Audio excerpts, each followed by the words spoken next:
Welcome to Transformation Talks, the podcast where we sit down with coaches, thought leaders, creatives, and more to get their insight on the 2 lessons that changed their lives and might change yours too. We are your co-hosts, Latina twin filmmakers Adrian and Andrew Nuño. We are on a journey to growth and self-development, and we'd like to take you along for the ride. So let's dig in and get real.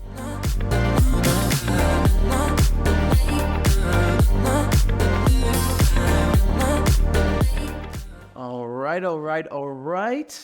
So today we are so excited to have the amazing Troy Pryor on the show. Troy, thank you so much for joining us. We are so lucky and so happy to have you as one of our very first guests for the show. I appreciate the opportunity to come on your show and kick things off. Thank you. Yeah, we're excited. For those of you who do not know Troy Pryor, I have just a little bio that I'm going to read about him real quick. So you all can get a chance to know him before we dive right in here.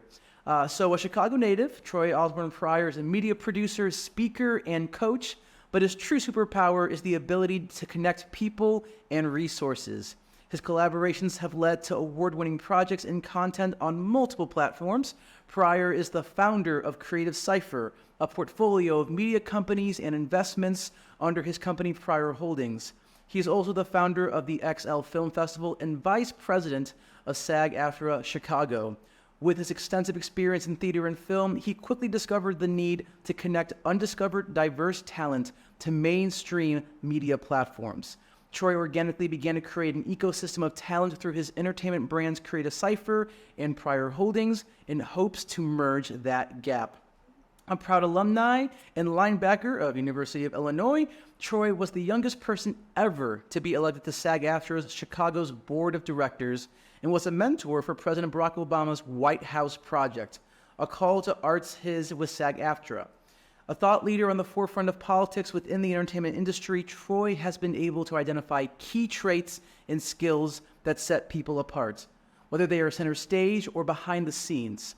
As a Chicago Scholars 35 Under 35, Ariel Investments / WVON 40 Game Changer, Black Enterprise TCX Fellow, and Ad Color nominated Innovator of the Year, Pryor has a tenacity for innovation and big picture strategic thinking. Still very much grounded in the values of his church family, he continues to spend his time ministering, mentoring, and coaching as he strives daily to reach his full potential. Dang, what about it? That's the first time I've heard that actually read on the way through. I usually hear the first couple. I usually hear like the first couple sentences, and the rest is for like just reading purposes. But okay, sounds cool. There we go. Yeah. Well, I'm glad to be the first one ever to read it back to you. I mean, that is quite the bio there, and makes us all the more excited to have you on the show today and to speak with us about the lessons that have changed your life, that have transformed you. And those 2 lessons that we're about to dive into shortly, quick little recap for our audience before we dive in here is lesson number 1, there's no competition when you go the extra mile. And lesson number 2, effective public speaking is a gold mine. 2 very good lessons. We're really excited to dive into it. And we'll start off with lesson number 1. There's no competition when you go the extra mile. Yeah. Troy, if you don't mind, just kind of elaborating on that and telling us that lesson, how it's transformed your life. Well, what I've noticed, I heard iterations of this in the past, but ultimately, when you put in the work and you do those things that most won't, you'll find yourself in rooms where they say the cream rises to the top. You know, it seems like when you're in a space where everybody's fighting for the same spot or trying to mimic something or prove themselves or compete against one another, oftentimes it's because there's a feeling of scarcity versus living through a feeling of abundance, right? And so that fear causes people to fight against one another, compete in a toxic way, because there is a such thing as healthy competition that helps people to get better, and iron sharpens iron. But I'm referring to the spaces where it just feels like there is the constant battle because there's not enough. That to me stems from fear. But once you identify that, what I have observed and experienced is that when you put in the extra work, you tend to organically position yourself out of those rooms already. So you walk into a space and it's not 1,000 people fighting one another for the same thing, because 99% of them were not willing to do the work that you would. So now you're in a room and you're like, wait a minute. It's not this, I don't see the same amount of people fighting for this spot, but it's not because they couldn't. A lot of times it's just because of the will to win. And so you find yourself, when you do that extra work, when you take that extra step, and that could mean a variety of things for different people. It doesn't always have to mean something that was tangibly done. The extra step could mean, for some people, taking a day to rest. It could mean taking time to heal. It could mean taking a class for self-improvement. It could mean asking questions from someone because you admit that you don't know something. It could mean that. Like, how many times have we seen and been guilty of not progressing at the pace that we could because we chose not to take a certain step? Like, I can tell you there are plenty of times when I look at something and I say, wow, why didn't I call so-and-so to ask them about this? Or why I wish I went to that event when I got the invite. So it could mean a variety of things for different people, but ultimately understanding that we live in a world and work in an environment oftentimes that can be very toxic and chaotic. If you really put in the work into self first and into your craft, and it's something that you love, you will organically find yourself doing way more than the I think it's the Maxwell 10,000 hours. You'll find yourself doing way more than that. I think it's John C. Maxwell, 10,000 hours, because it's something that you love. And then eventually you'll look up and you're like, wait a minute, where is everybody? And here's the humbling fact. Once you get to that level, you'll find some more people in there that did the same thing too. So it's never to take that from an egotistical standpoint and think that you've just surpassed everybody, because every level, you know, new level, new devil. When you get to the next level, it's going to be somebody else, and you're going to say, wow, I did the work. I'm here now. And somebody else is going to say, yeah, all right, I've been here for 5 years too. Welcome to the party. Now it's the next level. So it's good to take that quote in context so that you know that, yes, you achieve a new level, you enjoy that, and then it's time for the next thing. But I have seen the individuals willing to put in the work organically weed out a lot of the BS and the toxic stuff that you may face when you're in a room of just so many folks trying to vie for the same thing. Yeah. Yeah. Oh my God. There's so many good tidbits in that. And I really appreciate how, you know, when you're talking about like going the extra mile, it's not always doing, you know, extra work. Sometimes it's like, okay, I do need a rest. Because I feel like especially in entertainment, we're taught from a young age to measure ourselves on our output. That our output determines our worth. If we're not making a film, if we're not making a show, if we're not, you know, putting something out there for people to watch or to pay attention to, that we're not inherently worth as much, you know, as the next person who has like 3 projects already in the pipeline. And so I really appreciate hearing that you can rest. And while it may seem like you are, you know, taking a break and you're not making something, that there is something to doing nothing, even if it's just recharging your creative batteries or you're letting inspiration find you. You know, that there's still productivity in not doing something right here, right now, in this moment. Yeah, I found that rest and recharging is an essential part of the creative process. You know, I think as bad as COVID was these past few years, it really showed me the speed that I was going at, and the fact that if I kept going at that speed, I was going to eventually crash and burn. And in the time that we took off from creating after we made Bordered, our web series, we found a lot of creative ideas and a lot of things that we wanted to do that had we not taken this time to rest and recharge, we probably wouldn't have thought of those ideas because we would be just so constantly at high gear and likely going to burnout, and only God knows how much longer we would have gone before we fell flat on our face. I also really like the idea you shared about how, no matter what level you are at, there is always something you can learn from someone else in the room. And it really is a great lesson to just take your ego aside, because you can always learn something from somebody. And I know that certainly, like, even on a set for our web series, like, I know I am nothing without our camera department, without our audio department, without our script supervisor, our production designer. Everybody is working together because they're so good at what they do, more than I could have ever done, to help work together to bring this final product to life. And so many people sometimes forget how creating it is a collaborative process, especially short films, web series, you name it. And people kind of feel like if they're a director or a producer or a writer or a lead actor, they're like on this higher platform than everyone else. And I was like, no.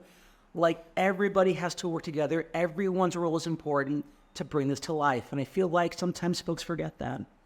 One of the other lessons that I feel you can pull from putting in the extra work and then being in that room, the process of putting in the extra work teaches you so many lessons. So sometimes when I say that, we kind of bypass the fact that it takes some time in putting in the extra work. It's not just putting the extra work, that's it. No, when you put in that extra work, which could mean a variety of things for different people, but that process teaches you a lot of things. And while in that process, what I have observed is that the people that truly grasp that tend to get a sense of the term I'm looking for, confidence, not arrogance, but although that could be true too. But when you put in the work and you know that you should be in the room and you're confident in what you do, you still don't operate from that place of fear, which allows you to collaborate much more with others versus what you just mentioned. Here you have this producer, this writer, this actor that feels they may be above and beyond other people. Well, certain life journeys teach you humility. And what I've observed is that those that really get it can be the star. They can be in a great position. They could be the showrunner. But those that are really humble in those roles tend to collaborate much more. And it's a much smoother process with other people. But I do think that when you intentionally go down that journey and it's an authentic journey, it teaches you that, the prize is not going to get you anywhere anyway. It's surely not going to be sustainable. Maybe you get on one project, but great, nobody wants to work with you later. And so I think that journey just teaches you to keep things in a proper perspective. Yeah, absolutely. Yeah, you're only as good as the people that you get to surround yourself with. And I feel like there's a lot of folks, especially in the independent film scene, who I feel like lose track of that. They think like, oh, this film was good, I was the magic puzzle piece. And it's like, no, I feel like, there is no, when a good film happens, there is no singular person that's like, oh, that one person is the reason why that film or that show was good. I feel like, it's just like this magic symphony of all these folks who just know what they're doing, mesh well with one another, leave their ego at the door, and really, hand themselves over to the creative process. That's not to say that there isn't conflict. There absolutely, can be conflict. But, I do believe that healthy conflict can exist when we're all, working in service of the final product of something instead of working in service of our ego. Yeah. And I know you've worked with folks before where they're like, this is the script. We're not changing anything. I'm not taking any feedback. This is it. And very often what you saw from that was the project ended up not being as good as it could have been. So I think, if folks are just willing to just listen to others and hear feedback, they'd be surprised sometimes with what they could find. And I know when I read that up, you're like, oh yeah, Yeah. those times. Yeah, and that's very true. And I think that, we never want to believe that our word is gospel, that, what we say has to go. Because you never know who in the room has an idea that just completely turns what you had on its head, but in a good way. And it's like, well, damn, I never would have thought of that had someone not felt comfortable enough and safe enough to speak up. Yeah. No. Hands down. Hands down. Yeah. So yeah, there's no competition when you go the extra mile. Absolutely. But even, like you said, when you step into kind of like this new room and you're, with people who have also gone that extra mile, like I feel like that's always like an opportunity to learn as well. I feel like if we view our competition not as competition necessarily, but as I'm here to learn from you, you're here to learn from me, we can exist in this ecosystem in a healthy way where, I don't know everything that you know, and you don't know everything that I know. And so let's support each other, let's push each other up, and let's learn from each other. I feel like that our competition can also be our greatest That's what teachers. I mean by putting that work into self, because it gives you a level of self-esteem and confidence that you can say that to somebody. Hey man, you do this better than I do it. I want to learn from you. How do you do that? Well, here's an area that I thrive in. I think here's my proposal. I can tackle it from this angle. You tackle it from that angle, and then we can all win together. But it does take, when you put in the work, it gives you a level of confidence to know that, I know what I'm doing. But I also know that those areas over there are not my specialties, because when I put in the work, one of the things I noticed in my own journey was not just learning skill sets that I may thrive in, but also knowing the spaces and areas that I don't want to be in. There are plenty of times when I've been proposed things and I've had to tell people like, no, that's not my lane. I don't know enough about it. I can introduce you to somebody, but when I built Creative Cypher, I organically built a ton of relationships and facilitated a lot of things. So I've been approached about being a manager and an agent and all that, and I'm like, no, that's not my world. I'm not an agent. I'm not a manager. I'm not a sales rep. I do have relationships. I can broker. I can make calls, but that's strictly because I have those relationships, not because that's the business or the model that I want to be in. If you need somebody in that space, I'll introduce you to somebody that focuses on that, and I can help where I can. But here's what I do. Yeah, and I think that's a very valuable lesson too, is knowing, when you can step into a space with knowledge that's going to be conducive to that space, and knowing, like I do not know like this information that you need or this skill that you need, but I do know someone who can help you. Yeah. And just knowing when to kind of like pass them along to someone who can be conducive for them. Yeah. And I was going to say, I mean, you're so well spoken, Troy. Like this leads directly into the next point that we have here, which I know is something that it scares a lot of people. I think it's a fear that at least a good number of my friends have, but it can definitely be something that's helpful. And that leads into our second lesson here, which is effective public speaking is a gold mine. Effective public speaking is a gold mine. So if you can, go ahead and sort of shed some light on how, the importance of public speaking and how public speaking can be a gold mine for someone who embraces it. I'd say probably 7 or 8 years ago, it dawned on me that being on panels on stage put me in this role of subject matter expert, even if I wasn't that. So there have been plenty of times when I've been on panels and my fellow panelists have been far more versed or educated in a particular subject matter than I was. However, the intent of panels oftentimes are speaking publicly or preaching or anything of that nature is not to show the audience how much you know. It's to connect with the audience. And so these individuals to my left and the right may know a lot more than me, but they didn't have the ability to connect with the audience. So what I started to observe was after the panels, I would have lines of people coming up to me, handing me business cards, wanting to do a follow-up or do coffee or do something of that nature. And it was because they felt comfortable and they felt that a conversation with me could lead towards something, whereas that wasn't the experience for everyone else in that capacity. And it dawned on me, I said, okay, well, here's this thing that I've had in my back pocket for years because I was raised in a family full of clergy and been in the pulpit and been on stages for a long time because of acting and playing sports, so comfortable in front of audiences. But when I started to focus a lot more on being an entrepreneur, and you don't necessarily have a publicist or marketing company, how do you get the attention of the people? How do you aggregate and bring people in? Public speaking, get on the stage.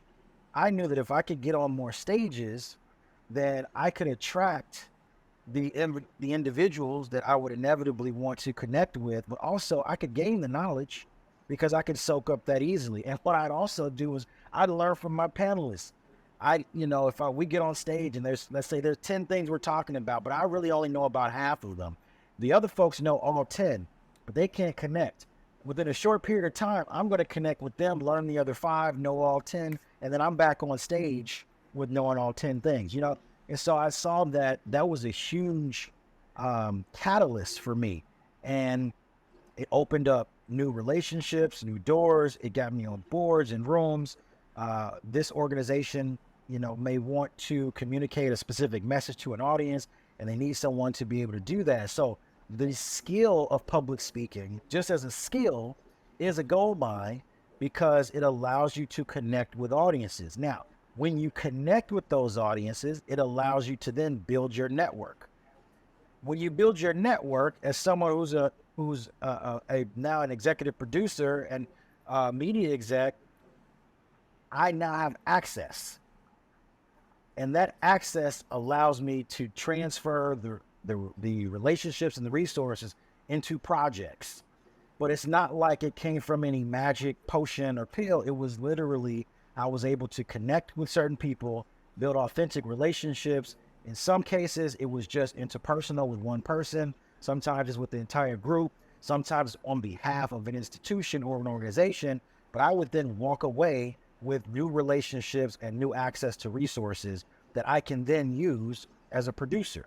So it literally can become a gold mine because access has value. And to be able to pick up the phone and call someone, send an email to certain people, connect certain dots is cool, but it's also something that can be monetized. Because now your ability to do that could turn into you being a stakeholder in a project because you can connect dots other people on the project can't, or an investor because you can get resources that others can't. But that's where a lot of those resources came from, because I didn't start in the entertainment industry as a producer. I didn't even think this is what I was going to get involved in, but being on set as an extra, to being a principal, to being on stage, the project was fine, but it was all the behind the scenes. It was the ability to connect with the AD and craft services and security and the janitor and all of the makeup artists, and all of that stuff comes from that speaking. The other thing, now that's what I just referred to is the very technical aspect of being able to speak and the benefit of that. Now, what I consider the internal, that's external. The internal benefit of it, and you alluded to it earlier, was people are extremely scared of public speaking, more feared than death.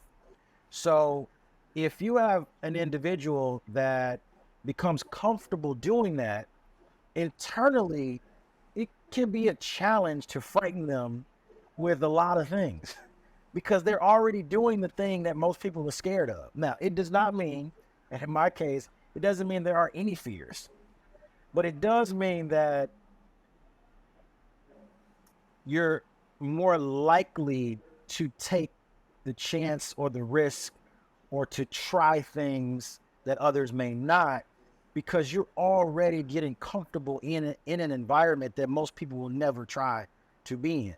So if you see that person that is excelling, it's not a coincidence that they can get on stage and speak well. It's possible that they have a very proactive,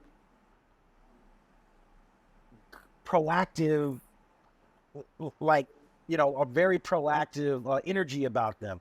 And that's oftentimes what you see with motivational speakers or public speakers or coaches. It's something that's transferable. It's not like they just get on stage and then they just turn it on. It's like if you just sit down and have a conversation with them, that's them. That's just them. They may tone it down a little bit because you're not on stage. That's not on stage, but you get the idea. You're like, wow, that's not a character. That's actually you. So oftentimes internally, if a person really, really practices public speaking, they not only get the external benefit, but they start to build an inner confidence that allows them to do other things. Yeah, I love the what you said about how it's like it is transferable. Because I remember for us, Adrian and I, we actually competed in speech. We did speech competitions through second half of high school and then community college. And it was definitely terrifying at first, going up. Like literally, we would get up at 6 a.m, hop on a bus, go to a school, and literally the whole morning we were just in competition rounds where you're just speaking to a group. And then if you made it to the final round, you'd be speaking in front of a whole crowd of people. And it was very, very scary at first. But you're right. Like the more you do it, the more you realize this is just a crowd. These are people who are looking to connect, just like me. I'm trying to connect with these people. They're trying to connect with me. And when you view it like that these are not people who are trying to judge me. These are people who want to be entertained. These are people who are looking to connect.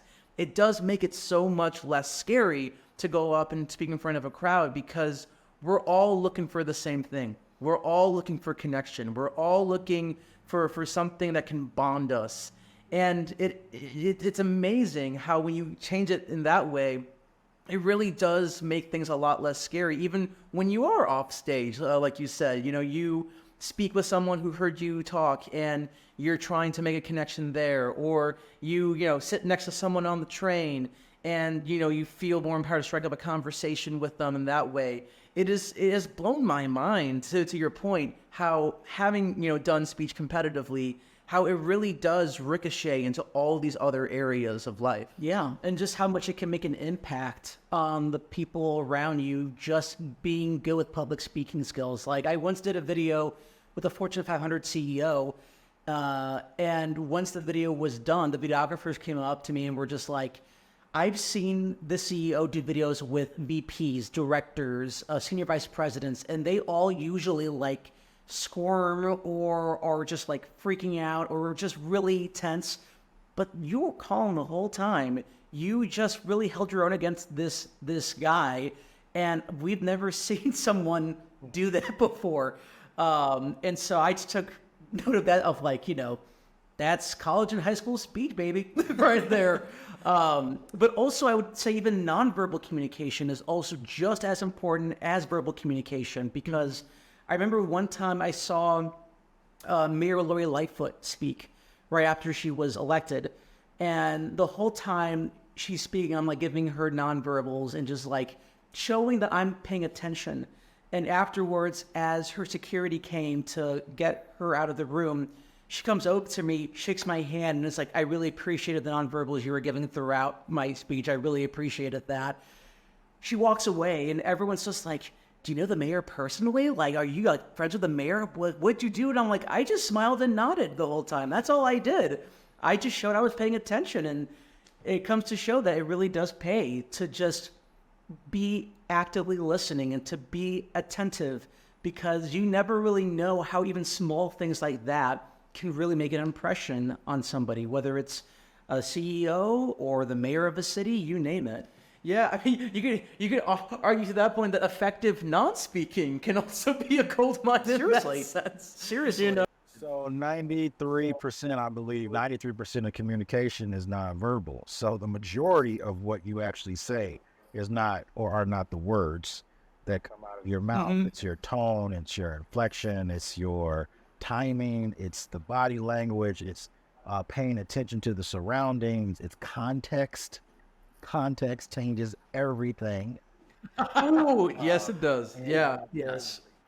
A certain sophistication that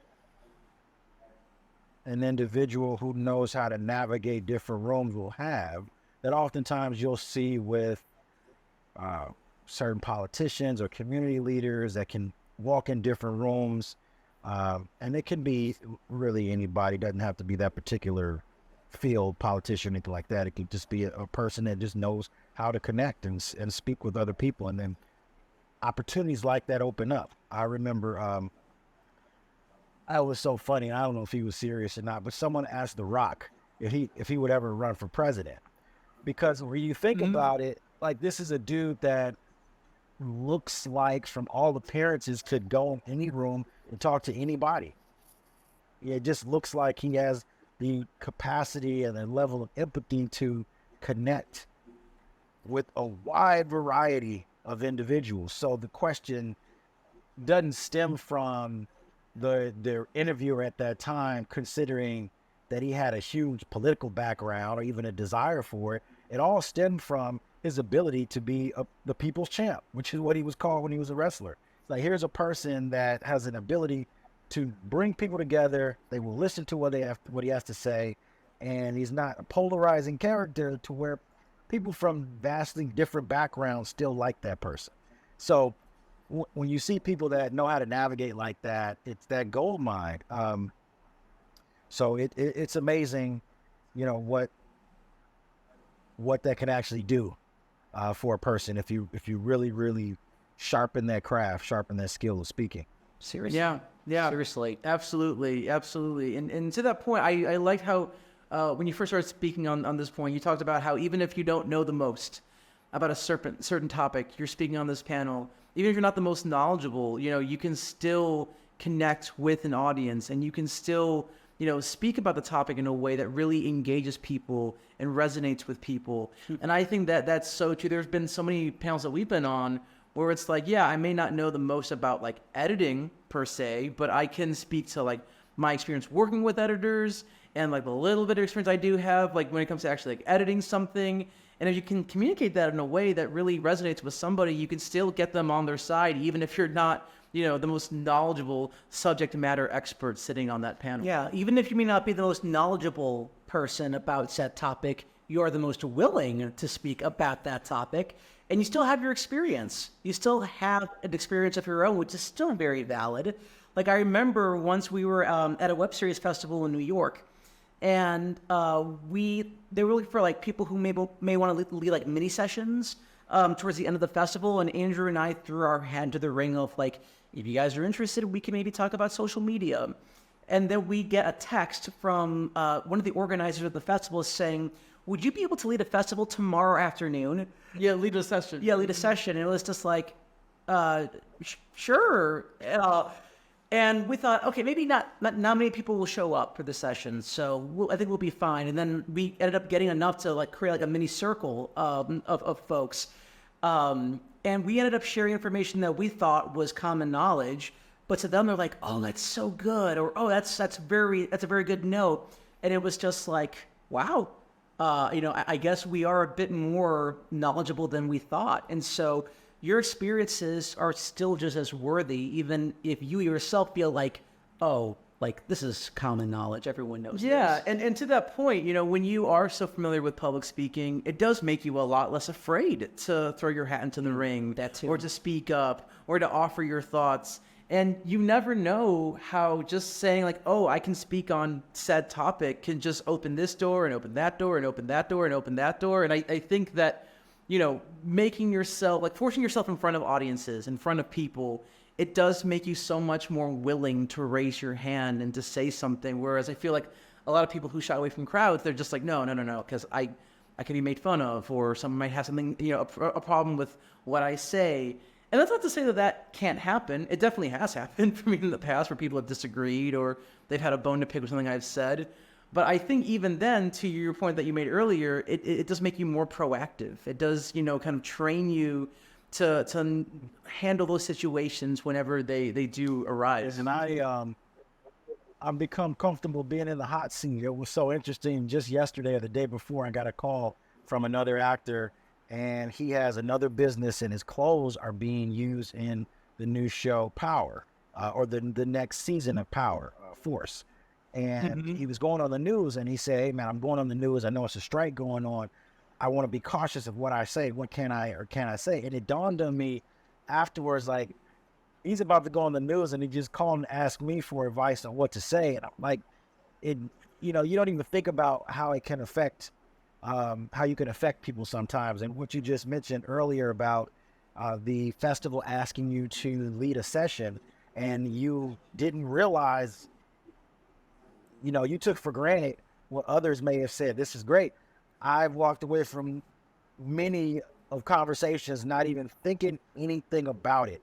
And I get an email later, whether the next day or sometime, and they say, "It's just so great that we connected," opens up a door. One of the other things that I've learned to do, I would go to Sundance a lot and different like conferences, and if they do give you the Q&A, like the audience Q&A portion, I would try my best to position myself somewhere close to the mic when that part is coming up, and if possible, be the first person to ask a question, knowing that my intent is not really about this first question. It's just so that they can hear me, because I know this is something that I can excel in is with speaking, and it allows me to break the ice. And when this is over, I'm going to approach that person, but now they remember, hey, you were the guy that asked that question, or we had a brief conversation in front of the audience.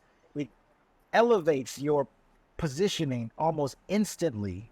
It doesn't guarantee anything, but it elevates your position almost instantly. So if that is a person that I want to speak with, it's not so cold on that first interaction, because we already had one.